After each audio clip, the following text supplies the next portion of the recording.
boa noite, caro telespectador. Seja bem-vindo ao programa Pontos de Vista com Tomás Vera Mário, a quem desde já cumprimento. Muito boa noite, Tomás, e seja bem-vindo ao programa de hoje. Boa noite, boa aventura e obrigado. Muito bem, vamos então ao facto da semana. Tomás Vera Mário escolheu agravamento do sentimento regionalista no centro e norte do país. Tomás? Uma vez mais, boa noite. O meu tema de hoje não é propriamente desta semana, mas é dos tempos que vão correndo, mas que nesta semana me apareceu com ainda maior nitidez, que é aquilo que me parece um crescimento preocupante de sentimentos regionalistas em grande parte ou em muita parte do território moçambicano, nomeadamente nas regiões centro e norte. Um sentimento que procura atribuir os grandes males ou pequenos males que possam ocorrer na região centro e norte do país, a região sul, nomeadamente considerando que a região sul tem estado a capturar e monopolizar todas as oportunidades de desenvolvimento do país. Tive o contacto direto com 3 episódios nos últimos tempos que chamaram a minha atenção para esta questão politicamente muito sensível. Alguns destes episódios que ocorreram aqui há um ano, eu até tinha receio de os contar em público, pareciam-me muito chocantes demais, mas como na semana passada, de visita ao Monte Poês, em Cabo Delgado, encontrei episódios semelhantes, entendi que era bom partilhar em público, de sentimentos muito fortes de que o sul de Moçambique, Maputo em particular, estão a monopolizar, estão a capturar toda a oportunidade de desenvolvimento. Num primeiro episódio, estávamos na ilha de Moçambique, um grupo de editores, nomeadamente do Jornal Savana, a Magazine Independente, Diário de Moçambique, e Prestígio, e outros jornais que estávamos em Nampula a promover jornais nas escolas, hospitais, até prisões.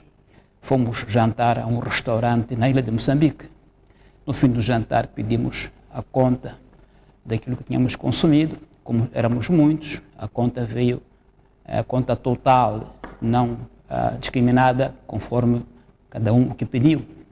Nós pedimos que a conta fosse separada porque tínhamos pedido coisas diferentes, todos nós. Bom, o servente regressou à gerência e disse: estão a pedir conta discriminada, porque cada um pediu o que pediu, não é a mesma coisa. Bom, veio o gerente à nossa mesa com um tom bastante enfurecido, com o seguinte discurso: vocês de Maputo são sempre assim. Aparecem onde aparecem, cá no norte, e querem dar-nos lições, até sobre como gerir restaurantes. Por favor, paguem a conta e vão-se embora daqui. Assim, nesse tom. Bom, ficamos embaraçadíssimos, porque não percebemos a que propósito vinha tanta zanga do gerente do restaurante. Pagamos a conta e nos retiramos. Tínhamos uma viatura que eu conduzia. Quando entrei na viatura, conduzir a viatura, senti que ela estremecia de um lado. Com alguma experiência, percebi que um dos pneus devia ter vazado. Saímos do carro, vimos que o pneu havia sido cortado à facada naquele instante. Este é um episódio que nos chocou bastante em Nampula. Agora, semana passada, estávamos em Monte Poês, como coligação cívica sobre a indústria extrativa, para seguir o processo das populações a ser ressentadas em consequência da escavação de rubi na Manhumbir. Coincidimos, felizmente, com uma comissão parlamentar das ações sociais e comissão social, que também estava na mesma região, fazer fiscalização à governação.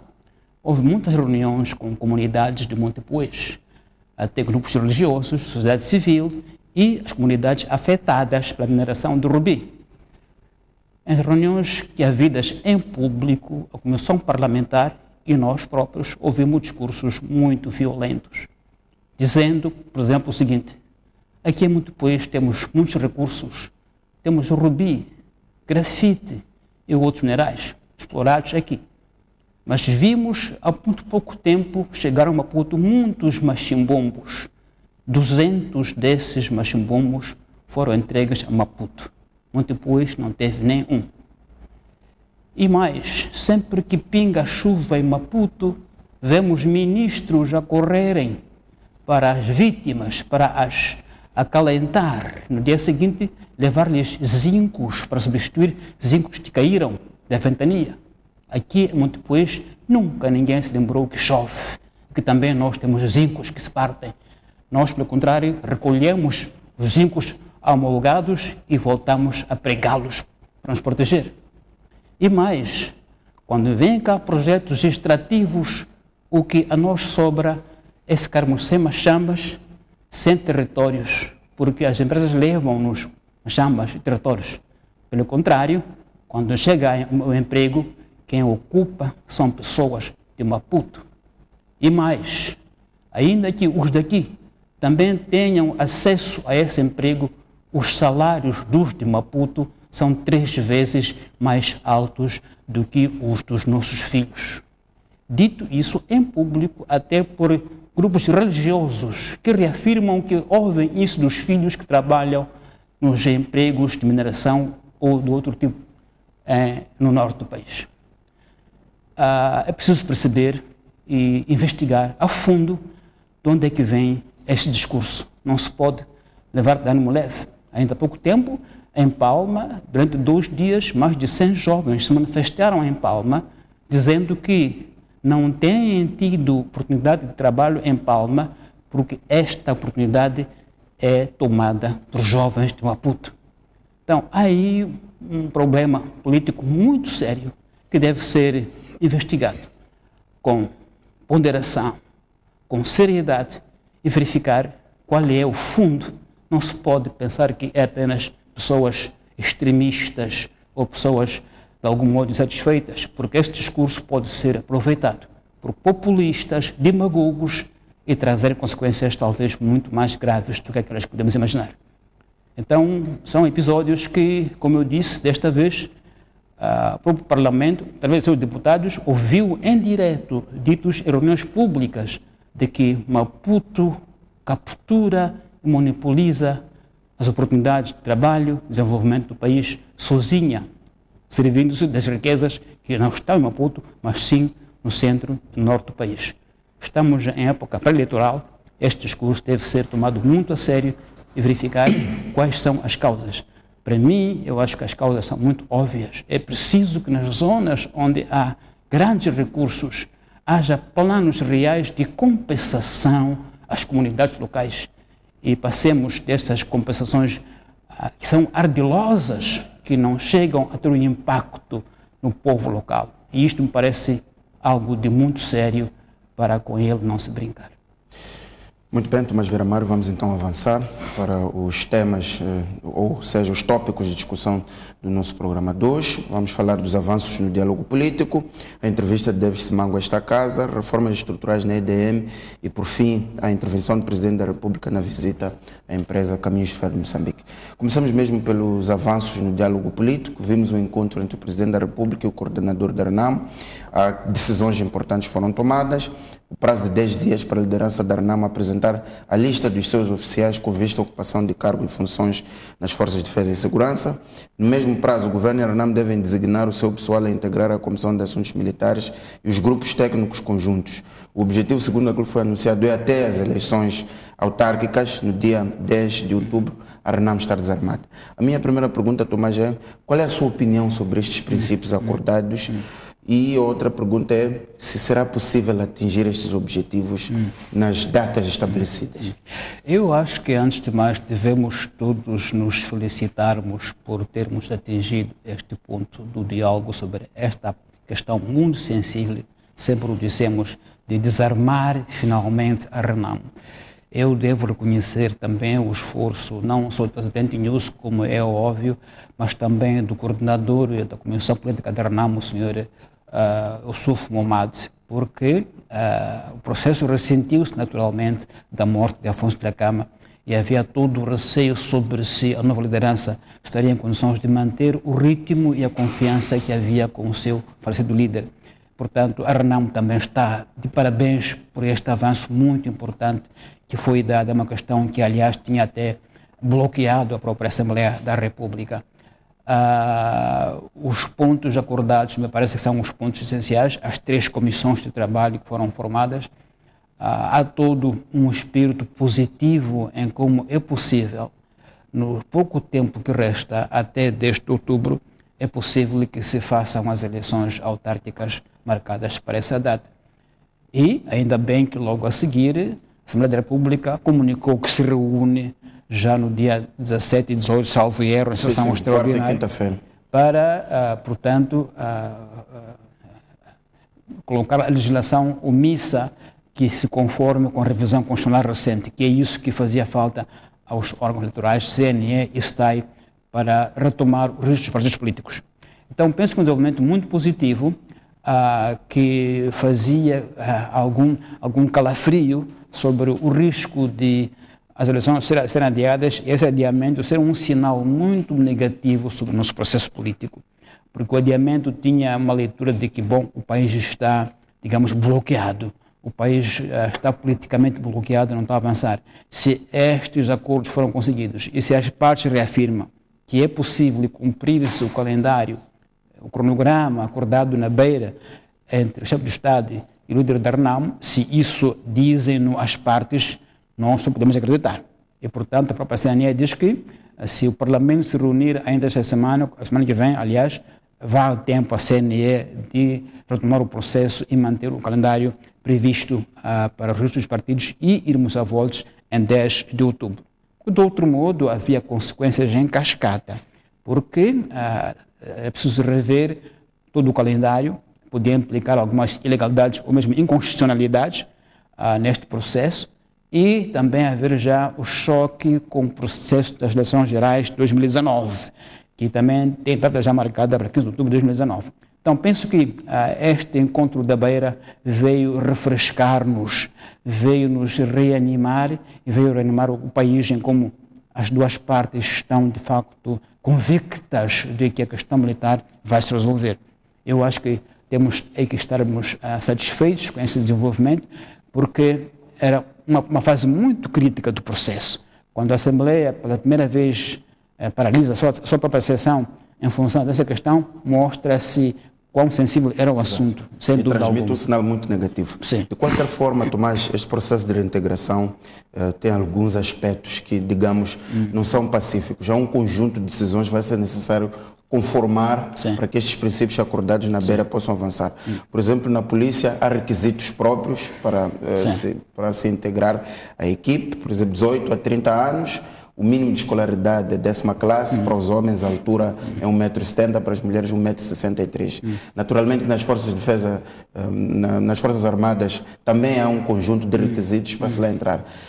Quais são os desafios do ponto de vista de conformar estas decisões com os requisitos para fazer parte dessas instituições? Não, Boaventura, repara que este não é um processo técnico, este é um processo político e, portanto, há de haver questões técnicas que terão que ser sonegadas, terão que ser ignoradas, porque não se trata de encontrar agentes da polícia contratados e recrutados normalmente, que devem ir ao treino a Matalana e por aí fora. Não é este processo, é um processo político, portanto tem que obedecer a outros critérios que não sejam os técnicos. Claro que quanto mais for possível de reunir, melhor ainda, mas não se poderá bloquear o processo porque alguém não tem 1,5 m. Penso que não se pode fazer esse tipo de processo quando estamos em política. Em política são acordos de integração e de acomodação. E, portanto, teremos que ultrapassar estes requisitos. Mesmo a denominação de generais que nós damos aos homens da Renamo é uma denominação politicamente motivada. Essas pessoas não foram a academia nenhuma, pelo menos muitas delas não foram a academia nenhuma para ter postos de generais. São postos indicados para produzir equivalência com a parte governamental, desde Roma. Então, é uma decisão política, não técnica. Não poderemos pensar que esses requisitos poderão bloquear o processo. O processo não vai por aí. De outro modo, podemos criar outras com questões de natureza técnica que não são políticas. Então, eu penso que não vai ser um processo tecnicamente rigoroso para verificar até onde você estudou, se você reúne os requisitos que estão na lei. Não, isto vai ser, digamos, por decreto e, portanto, é outro critério, é um critério político que vai prevalecer. De qualquer maneira, estas pessoas terão que passar por alguma adaptação às equipes que vão integrar, naturalmente, a polícia, as Forças Armadas. É natural, mas se nós estivermos a considerar que esta guerra que a RENAMO move desde há mais de 20 anos agora, ou mais de 40 anos, portanto, estas pessoas se entraram na guerrilha, digamos, há muito mais tempo, devem ter agora acima de 40 anos, a média, acima de 40 anos. Portanto, não se poderá esperar que aos 40 anos, ou mesmo 50 anos, voltem a Matalana, façam os treinos e se integrem, tecnicamente falando.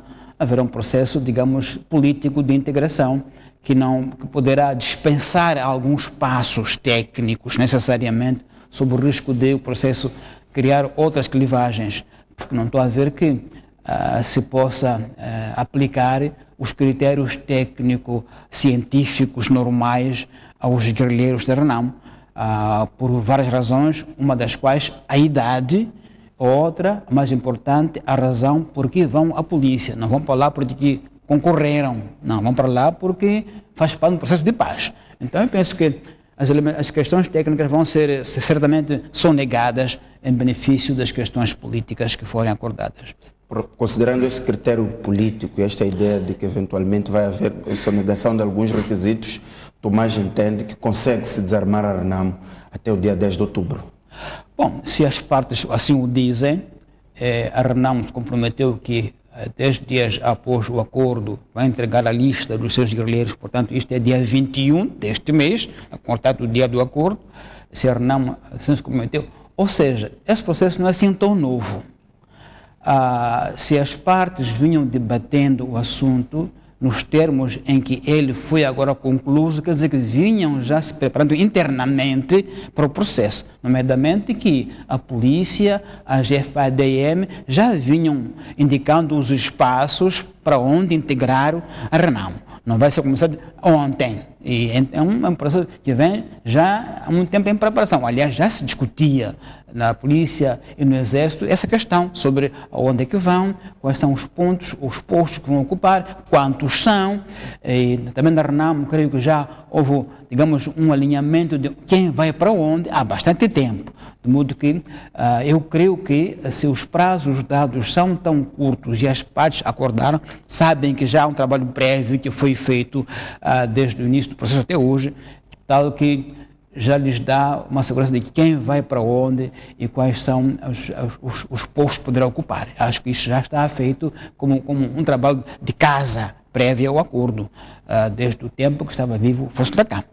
Então não acho que seja algo para começar hoje. Daí que as partes acertaram num calendário muito apertado. É porque sabem que já é um trabalho prévio feito ao longo deste tempo todo. Portanto, um dos princípios estabelecidos é a reintegração destas forças residuais da RENAMO e depois a entrega das armas. Exatamente. Foi isto que se notou nas intervenções do Presidente da República e do coordenador da RENAMO. Sim. Acha pacífico este princípio? Primeiro integrar e depois a devolução das armas? Bom, porque o argumento da RENAMO é de que essas pessoas deviam ser integradas nas Forças Armadas e na Polícia desde o Acordo de Paz. Não foram. E, portanto, em teoria, a RENAMO quer garantir de que vão ser integradas antes de entregar as armas. Porque a RENAMO, em teoria, pode pensar que é uma armadilha que o governo lhes quer dar, de arrancar as armas e depois nada a fazer. Então, eu acho que no espírito de abertura do Presidente Nyusi, ele aceitou. Tudo muito bem, esse processo é honesto, não está armadilhado, não é ardiloso e, portanto, vão ser integrados, mas confiando que também a RENAMO entregará as armas. É, porém, arriscado, sabendo nós do passado. Porque ninguém esperava que a RENAMO, em 20 anos de paz, tivesse mantido no mato tantos homens com tantas armas. Mas pronto, eu penso que o Presidente Nyusi quis, uma vez mais, assumir o risco, esperando que a outra parte também negocie com boa fé e que cumpra com o acordo, entregando as armas todas onde quer que estejam escondidas, porque há esconderijos de armas, como se sabe. Então, vamos lá ver se esta boa-fé do presidente Nyusi é correspondida pela parte da Renamo, em termos de que a Renamo mantém as armas até que os seus homens sejam reintegrados e depois é que haja entrega. É um risco, eu acho que sim. O outro desafio que se pode levantar, Tomás, é também encontrar cobertura orçamental para financiar este processo. Lembremos-nos, em 2014, à última hora, quando se decidiu partidarizar os órgãos eleitorais, foram 35 milhões de dólares e mais de 3 mil pessoas que passaram a ser funcionários do Estado. E isto levou à revisão do orçamento do Estado na altura. Este processo também tem os seus custos. Tem sim. Eu, salvo erro, já o disseram os nossos parceiros de cooperação que estariam disponíveis a apoiar este processo. Independentemente do bloqueio que nasce do processo das dívidas ocultas, este é um processo à parte sobre o qual os nossos parceiros já se pronunciaram favoravelmente. De modo que creio que não haverá, nesse aspecto, grandes dificuldades, até porque não se poderia bloquear porque não há dinheiro. Tinha que haver dinheiro de algum modo, de algum lado, como sempre aconteceu. Mas neste caso penso que não haverá grandes problemas porque, como digo, me lembro de ter ouvido os parceiros de cooperação, a União Europeia em particular, a colocar-se disponível para apoiar o processo se ela avançasse com segurança, como parece que é o caso. Até porque aqui está em causa um bem maior. Bem maior, que sem dúvida alguma. Muito bem, Tomás, vamos então avançar para falarmos da entrevista de David Simango à STV e ao jornal O País. Comecemos pelo posicionamento de David Simango relativamente à saída de Venâncio Mondlane e António Frangules do MDM. O que disse essencialmente David Simango é que estas pessoas pretendiam atingir objetivos pessoais através do partido, queriam posições importantes no partido sem passar pelos procedimentos internos, usavam bens do partido, sobretudo no caso do Dr. António Frangules, usavam bens do partido em benefício próprio e faziam pedidos de quantias ao presidente do partido. Foi uma entrevista e uma intervenção bastante dura e acutilante, digamos assim, mas também falou sobre o diálogo político e sobre o seu quarto mandato. Comecemos pela saída de Venâncio Mondlane e António Frangules. Qual é a sua opinião relativamente ao conteúdo, mas também à forma como se pronunciou David Simango? Eu penso que uma primeira ilação que se pode tirar, quer do pronunciamento dos dissidentes, quer do engenheiro David Simango, é de que todo o debate neste partido decorre no plano individual, no plano de pessoas, não no plano de órgãos, não no plano de instituição. E, portanto, não há, digamos assim, um momento em que, reunido em Comitê Nacional, Conselho Nacional, o partido analisou aquele assunto, deliberou assim, assado, e houve membros que se opuseram por isto, por aquela razão. Todo o debate é pessoalizado. É você contra mim, é ele contra o outro. Portanto, isto mostra um não partido, uma não organização, para todos os efeitos. Um partido organizado, estruturado, cujos órgãos funcionam, debate essas questões nos órgãos. Os órgãos tomam decisões sobre posições de um ou outro militante que possa estar fora do contexto do partido. Não é o que acontece. O que acontece é que cada um sai e fala o que fala, e depois respondem uns aos outros através de mídia. Ora, isto só confirma a ideia de que este não é um partido, é um grupo de pessoas que se une, cada um deles com um sonho diferente dos outros, ou até conflituante com os outros sonhos, e por aí mesmo não se entendem. É como que todo mundo vai correr para a panela, cada um com a sua colher, e de repente as colheres batem-se e se partem na panela. Então, não dignifica o partido, nem a forma como saem e falam os dissidentes, nem a forma como responde o presidente.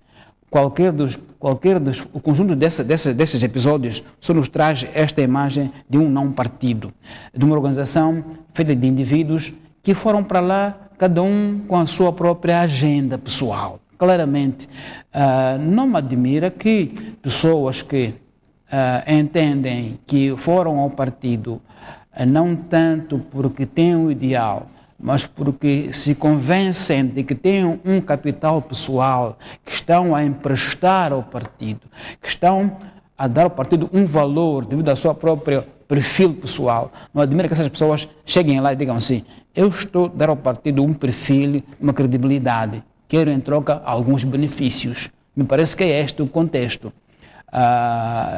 Não me parece que seja um contexto em que há um debate de ideias, há um debate de propostas, de projetos, depois há contradições internas, no fim há uma decisão.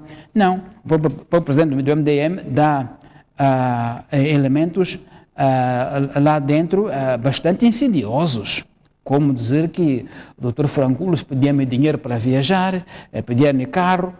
Isto não é questão política ou é política? Este tipo de colocação não é necessário às vezes até para clarificar a relação e sobretudo a sociedade e deixar os pratos limpos entre o partido e sobretudo estas pessoas. Não é necessário este tipo de colocação. É importante do ponto de vista do conduta individual, mas não é importante em termos de dizer o que é o MDM. Ou seja, se a conduta descrita dos dissidentes pelo presidente fosse vista como militantes com tendências de corrupção ou de serem corruptos, o que o partido não admite, isso era uma coisa. Era mostrar que o partido é assim e estes eram assados. Não diz isso, só diz que pedimos dinheiro, queria viajar, mas não diz em que isso afeta o partido. Percebe? Então, o partido não está aí em questão, está em questão de coisas pessoais, de relações pessoais. Então, uma vez mais, eu acho que o engenheiro David Simango também não engrandeceu o partido, não deu ao partido uma imagem melhor, deu ao partido uma imagem de uma organização onde se encontram para fazer pedidos pessoais uns com os outros, e quando não os têm, saem, ou quando não os têm, ficam. Ele não disse que, olha, no nosso partido a política é esta, os cargos ascendem-se através de eleições internas, democráticas e abertas. Não disse isso, porque não é isso que acontece. No partido do MDM, os cargos ascendem-se por nomeação pelo presidente do partido. Isso é que é fundamental discutir-se. Não que um pediu dinheiro, outro pediu carro, como sendo motivos de um partido se desfazer, como é o caso. Então, eu acho que o engenheiro David Simango não glorificou o partido, não melhorou a imagem do partido. Não melhorou. Pelo contrário, consolidou a imagem de uma organização onde as pessoas se encontram, cada um com a sua agenda, e pode, e como acontece, a sua agenda não se confirmar no partido. E então ele iria embora do partido. Até porque a opção, por exemplo, do senhor Venâncio Mondlane, sair do MDM para a Renamo, não exprime uma posição política, não exprime uma posição ideológica, não exprime nada, exprime apenas uma opção pessoal por oportunidades de tacho, para ser direto e claro. Apenas isso. Então, penso que essa entrevista do engenheiro David Simango não melhorou a imagem do MDM, na minha opinião. Em relação ao diálogo político, David Simango volta a insistir na linha de que este é um diálogo privado entre duas forças, nomeadamente a Renamo e o governo, e sobre a descentralização também insiste na mesma linha de que o erro é estar a ser dirigido este processo por duas entidades, e voltou a reivindicar o espaço necessário para o MDM para que também possa participar no processo. Está no seu direito, como partido político que ele representa, está no seu direito de pedir espaço. Aliás, ele criou o MDM, queria um espaço que não tinha na Renamo. Portanto, é normal e é assim mesmo que se faz. Quando eu tenho um partido político e vejo que meu espaço lá não me satisfaz, eu devo reivindicá-lo.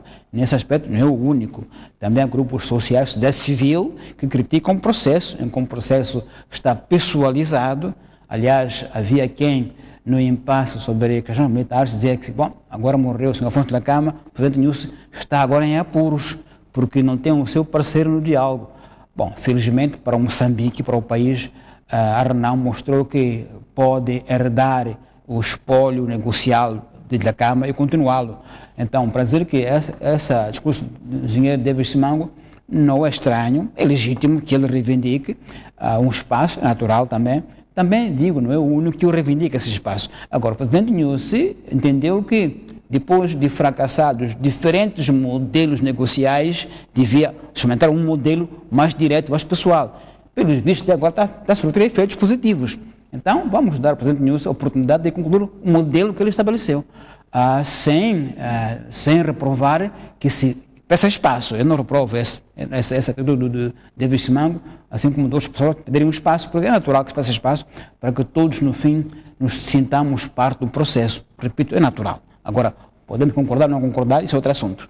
Até porque a principal função dos partidos políticos é o acesso ao poder. É mesmo isso. Portanto, é natural que era espaço. Exatamente. David Simango falou também do seu quarto mandato, disse que nem estava presente na reunião e que foi eleito pelas bases. Falou também do seu desempenho. É o primeiro município, o primeiro órgão do Estado, digamos assim, a construir um estádio com custos próprios. Deu exemplo do Estádio Nacional de Zimpeto, que foi construído por um empréstimo chinês. E falou também do projeto de construção de 25 mil casas, habitação social, né, a custos baixos para, digamos, a classe média baixa.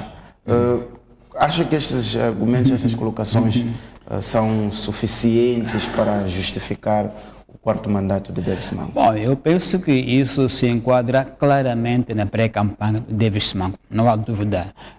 A pré-campanha, portanto, tem que mostrar serviço que terá feito ou que diz que vai fazer. Não é surpreendente que ele use o expediente para a pré-campanha. Usa o estádio, usa promessa de casas sociais, porque nada garante que uma vez eleito vai fazer essas casas sociais, mas pode usá-las como trunfo para se fazer reeleger, até dizer que foi surpreendido com seu nome, ele não sabia, quando o filho não estava presente. É um expediente político, portanto, está dentro do jogo político de pré-campanha eleitoral. Não se pode dizer se é ou não é verdade, é parte política. Portanto, alguns têm, quando chegam aos eleições, inauguram troços de estradas 2, 3 vezes, porque querem mostrar esse serviço nas eleições. Então, este é um discurso eleitoralista por excelência e, portanto, não estou a criticá-lo, estou a classificá-lo. E, portanto, o Davis Mango pode fazer isso como quiser. O que importa é que há uma questão ética nisto tudo. A pessoa não fica no poder apenas porque faz bem. Fica no poder por uma questão de que há um tempo depois do qual deve reconhecer, dar espaço a novas ideias, ainda que faça obras. Não é por aí que as pessoas sucedem-se. Se fosse assim, então não havia limitação de mandatos no chefe do Estado, por exemplo. Se fez uma boa obra, ficava eternamente no poder. Portanto, não é esse o critério de substituição, é outro critério. É o critério de renovação, é o critério ético de que eu não me posso perpetuar na cadeira porque não é eticamente correto, ainda que faça boas obras. Então, não pode ser esse o motivo para o Davis Mango dizer que você vai se candidatar.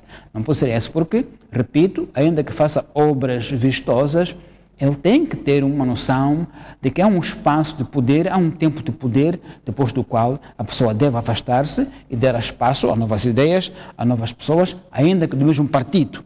Esse é que é o princípio, não é o princípio de tenho obra, logo daqui não saio. Penso que não é isso.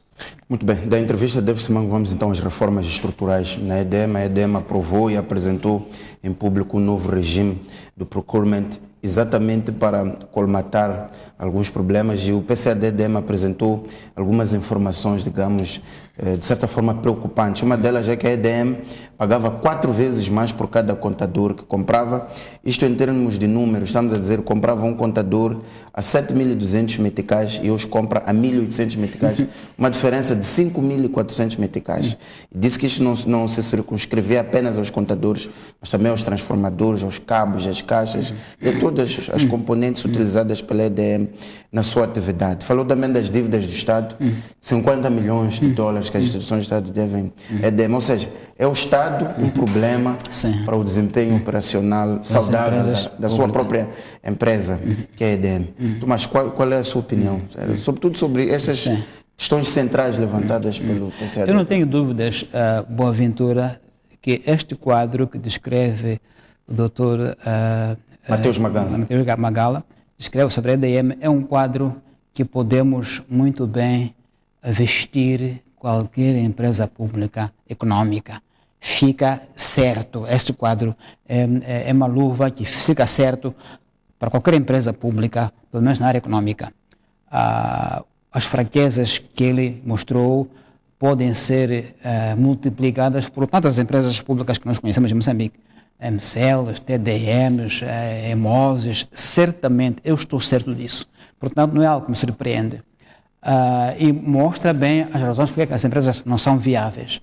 A questão de procurement, contratação de serviços, é a questão-chave nessas empresas todas que viviam de contratos quase fantasmas e inamovíveis e intangíveis ao longo de anos e anos, com o esquema de tercialização de serviços, ou seja, a empresa cujo foco, por exemplo, é fornecer energia à cidade, subcontratava outras empresas para fazer o serviço.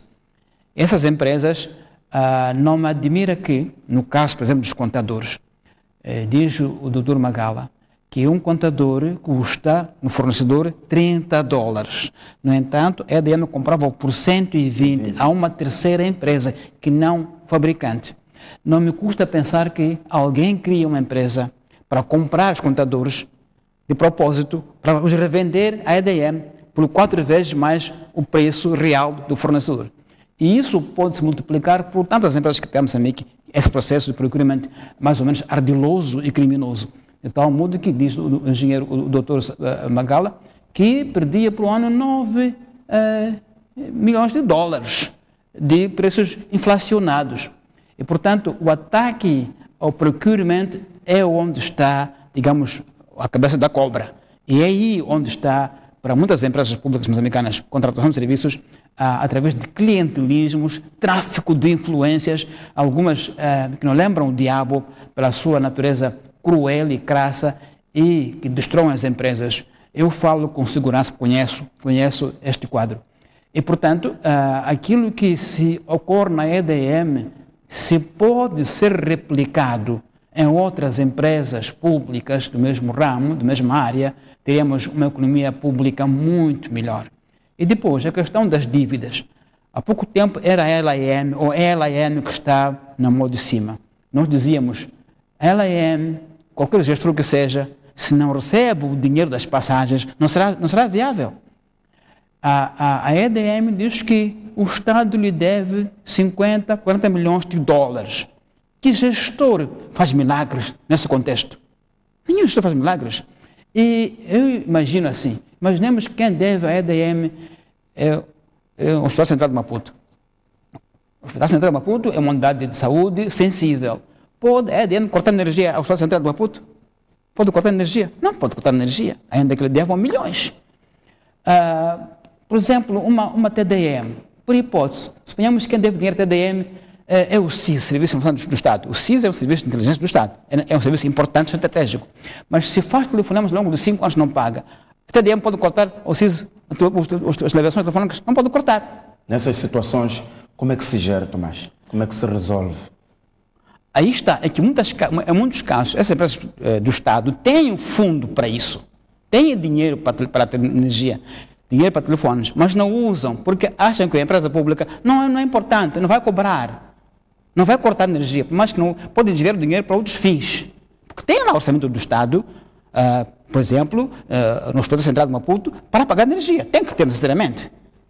Mas como acha e sabe que a EDM jamais vai cortar energia, não paga a EDM. O mesmo, podemos dizer, são exemplos do CISI ou do Ministério do Interior, sabe que ninguém vai cortar energia ao Ministério do Interior, porque é um serviço de segurança do Estado. Então, é o Estado que provoca a queda das empresas públicas, claramente. 40 milhões numa EDM é muito dinheiro. E esse dinheiro tem que vir de algum sítio. E, portanto, o que faz a EDM agora, acho que é um modelo de gestão que deve ser replicado de forma corajosa por todas as empresas públicas. De outro modo, vamos sempre levar ao lixo gestores, manchar os seus civis, manchar a sua boa reputação, em como são incompetentes, em como são pessoas que não fazem gestão das empresas, mas realmente ninguém faz gestão milagrosa se os recursos da empresa não lhe forem dados, se os pagamentos não lhe forem feitos, se há passagens aéreas na LAM, há muitos FRIs, ou não tanto assim, mas requisições não pagas por anos. Então, eu estou a defender os gestores, em alguns casos. Em outros casos, sei que são eles também que promovem esses contratos, como este que está a dizer o Dr. Magala. Há um desafio, então, aqui, Tomás, de se compreender as empresas públicas como um negócio. Sim. E esta noção de separar a gestão da coisa pública, no sentido de que, apesar de ser um hospital central, tem de pagar as despesas. Não é? Dizia o PCA-DDM que essas instituições têm o seu conjunto de despesas regulares, elas próprias excluem o pagamento da luz elétrica, por considerar que durante muitos anos isto está enraizado, nunca pagaram e nunca aconteceu nada. Exatamente, quer dizer, eu não imagino que o Ministério do Interior, por hipótese, tenha um contrato com a Vodacom. Não pagando, a Vodacom mantém a linha ligada. A Vodacom vai cortar. Logo, a Vodacom é viável. Porque mesmo o Estado, quando tem contrato com a Vodacom, paga a Vodacom. Mas não paga da mesma maneira a MCL ou até a EDM. Então, esta ideia que são empresas que devem ter dinheiro, dividendos, para o Estado de cada. Enquanto isso não mudar, enquanto as empresas não são vistas como empresas, mas apenas como delegações de ministérios, isto não vai se resolver. Eu acho que a atitude do EDM é um modelo, na minha opinião, a ser visto de forma muito séria, o que implica coragem política e espaço político. Dizia o Dr. Magala que é preciso rever o quadro de competências dos gestores, porque há decisões que implicam decisão política.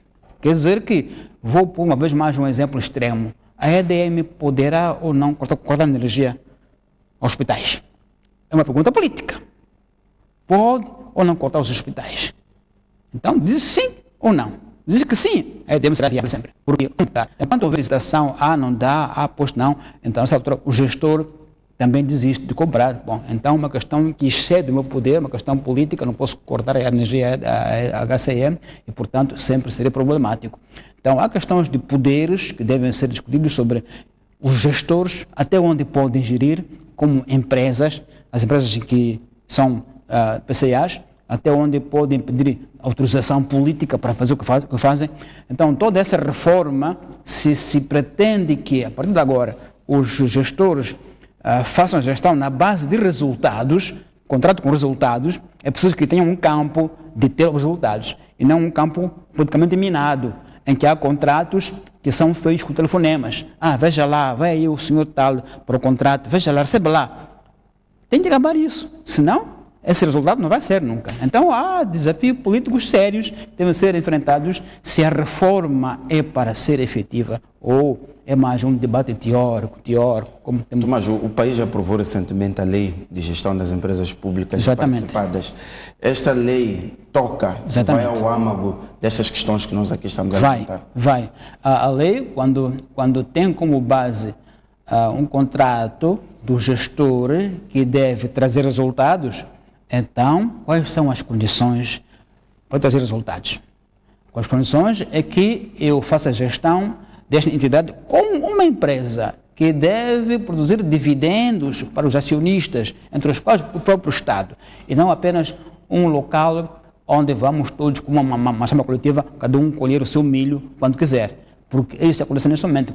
Os contratos disfarçados, que são acordos politicamente motivados, os serviços da empresa que estão terciarizados para a empresa subcontratar terceiros para a sua própria atividade, e estas questões que diz aqui na EDM, que você tem um contador de custo de $30, compra por $120, por quê? Porque o contrato não foi transparente, não foi coberto por princípio de integridade e probidade, mas foi através de negociatas, de influências políticas e de outro expediente não transparente. Enquanto isto não for sanado, também esta lei pode falhar. Então é preciso que a lei, para se cumprir, seja seguido de reformas na gestão, nos gestores, nos métodos e menos influência política, menos politização da gestão empresarial. Bem, Tomás, estas empresas de que falamos, estas terceiras empresas subcontratadas, são empresas facilmente localizáveis no cadastro da EDM. Claro. Há aqui o desafio também de dar seguimento a estes processos. Claro. O PCA da EDM contornou esta questão no sentido de dizer que não, o nosso papel é clarificar os processos e introduzir novas metodologias. Mas considerando estes números, por exemplo, dos contadores, e Tomás muito bem disse, são questões que até podem ser criminosas. Já há aqui o desafio de se seguir e de se responsabilizar também. Eu penso que se há um estudo que mostrou, como parece que há, que os custos de contratação na EDM, como em outras empresas, foram inflacionados de forma criminosa, se há matéria assim, a EDM pode não querer falar em público, mas pode encaminhar a quem tem direito para investigar. Daí o Comitê de Combate à Corrupção, para investigar e verificar como é que ocorreram fenômenos criminais nas empresas públicas. Então, também seria cumplicidade da EDM sonegar essa informação a quem tem direito. E o cúmplice tem tanta carga quanto o autor. Então, eu não espero que a EDM, ou quem que seja, sonegue essa informação. Se a tem bem investigada, deve canalizar a quem tem direito para investigar, e se for o caso, acusar quem a promoveu. Porque Acho que a ideia de integridade e de probidade que a ADM quer projetar passa por aí também, de responsabilizar que seja que tenha sido encontrado a fazer gestão danosa e ruinosa das empresas. Eu acho que sim, pode, a ADM, acho que em termos políticos é correto não vir ao público dizer é o fulano, é o cicrano, mas encaminhar a função que tem a quem tem direito para investigar. Acho que isso sim. De outro modo, repito, seria cumplicidade.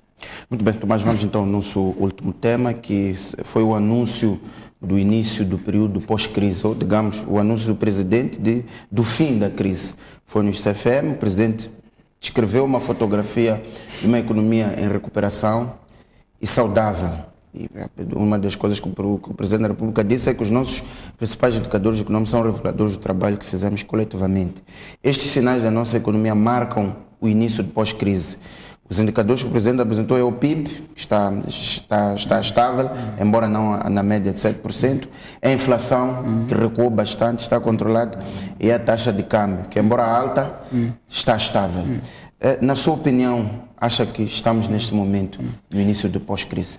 Bom, acho que o que disse o chefe do Estado já tem dito o governador do Banco de Moçambique. O governador do Banco de Moçambique, no dia 17 de junho do ano passado. Exatamente. Houve uma reação pública um pouco de ceticismo sobre se de facto passamos da crise ou não.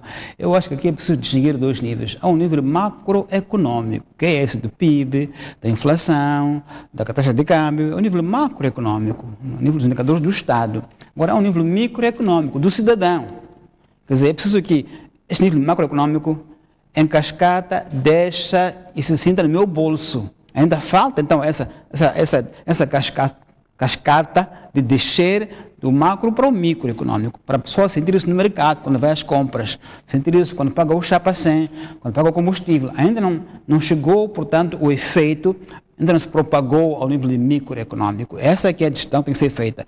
No nível macro, sim, estão os dados, foram bem indicados, mas o cidadão precisa de esperar que a onda se propague até o seu bolso, até a sua mesa. É isso que as pessoas terão que perceber, e quem fala disso deve também distinguir esses níveis, para não criar uma ideia de que estão a falsificar a realidade. A realidade macroeconômica é essa, é positiva, é encorajadora, agora falta que ela se propague para baixo, influencie os preços, influencie os insumos agrícolas, influencie o transporte público, influencie o combustível, influencie o preço do arroz.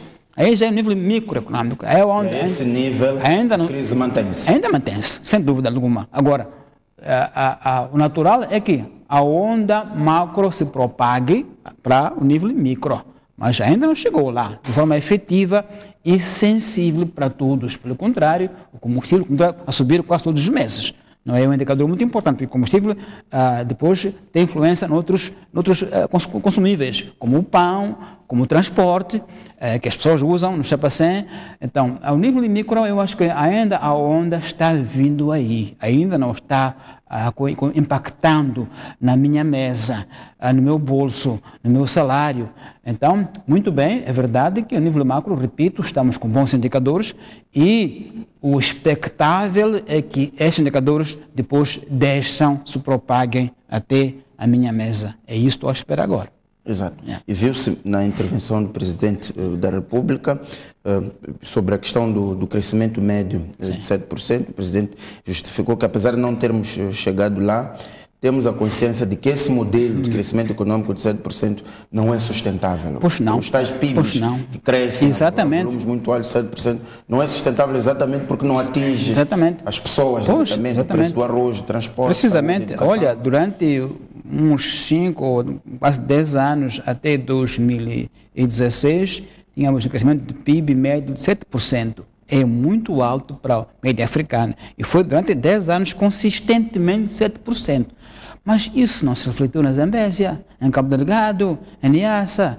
Isto é, as pessoas não sentiram isso. Portanto, há um crescimento que é uma coisa. Outra coisa é o desenvolvimento, que as pessoas possam sentir que sim, este ano, por exemplo, já baixou o custo do combustível, já baixou o custo do diesel, posso usar o meu trator para fazer mais machambas e cobro menos na machamba porque baixou o combustível. Então, o crescimento econômico como tal, como como o PIB não é, digamos, não é suficiente, não é o final indicador de que as pessoas estão melhor. Então, de alterar o modelo de desenvolvimento. Sempre se disse isso. Quando fala de exclusão é porque há um crescimento que é por alguns monopolizado, criando a ideia de exclusão dos outros. Então, o crescimento é muito importante, sim, mas a distribuição da riqueza é que marca a diferença. E aí é óbvio que estamos muito longe de falar com calma e com segurança, porque, como estamos a ver, agora sempre se disse que províncias de Cabo Delgado, da Zambésia, eu só falo, têm índices de crescimento muito baixos, Gaza também os tem, e agora vemos esses movimentos sociais de reivindicação nas províncias, esses fenômenos de chupa-sangue, de ataque às quadras da polícia, são sinais evidentes de descontentamento por alguma razão. Então, é muito importante termos estes PIBs, inflação e câmbio contidos, estabilizados, sim, mas repetimos que a onda deve descer até a nossa casa, até o nosso bolso, para ter os efeitos finais que se desejam, que é a paz social dos moçambicanos.